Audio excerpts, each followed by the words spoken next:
Alright, so now it's time to bring it all together. Let's run a job. So right now we're on Discovery on Demand. This is normally where I start like making a job. It's really just kind of the easiest to have Gauss View make your coordinates for you. Otherwise, I don't know, that'd be very hard. So yeah, let's like do something very simple. Let's just do that. And then,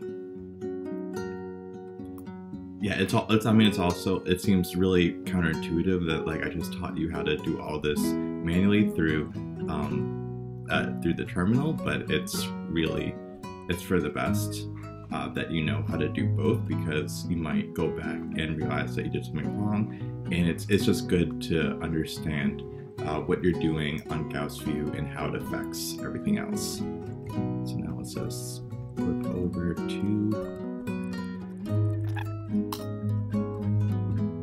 okay, so now we have it there, and I'll cut real quick.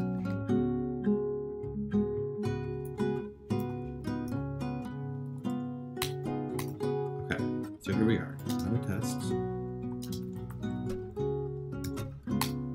So this is our job file that we just made. Where's some things? We don't need to specify much, I think. Specify this, just so it happens quickly. I don't know if you guys see anything missing. Probably not. Okay, so now let's make our SBatch file.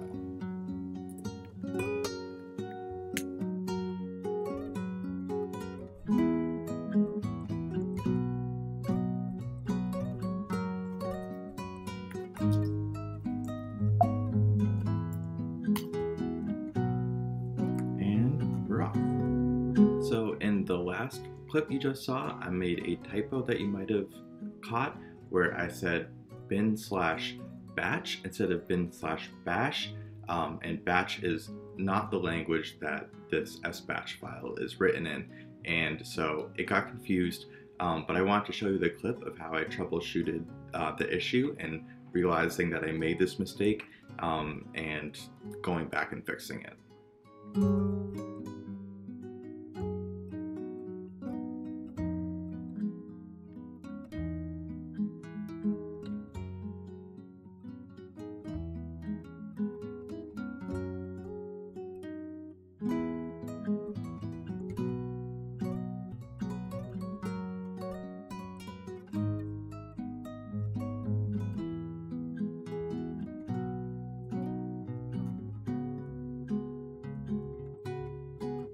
It's finished. Awesome. Okay, it's finished. So let's look at how it went. Very cool. Jump to the bottom. Normal termination. All very good. And we can also hop back onto Discovery, the Gauss View version, and we can also look at the results there. Alright, so this is where we left Gauss View. Now let's open up our results. And we can also, really cool, you can check this and it'll show you all the optimization steps. So it was, pretty awesome the first time. So it just really, not much to do there. And yeah, you can do the normal results that you look through. And what's really cool about this is that you see all this, and it seems kind of mysterious when you first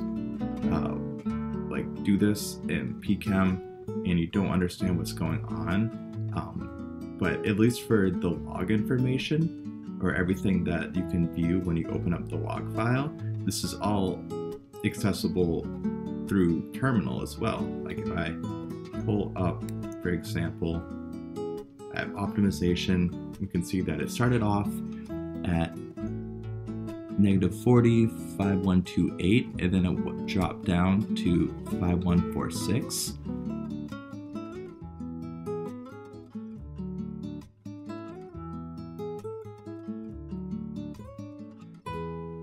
So as you can see, this is the energy after the first structure before it did any optimization, and you can see that's the energy right there, and this is where it reads it out. So when Gauss View opens this file, you can see that it's reading from right there.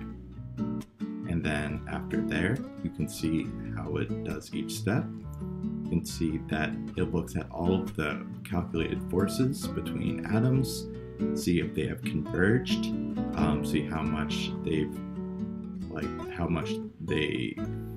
they need to be moved, and if that has gone over the convergement threshold, and then it'll take that into account and it will make the next step. And then you can see at the very end, all very nice, it's all converged, and then optimization completed.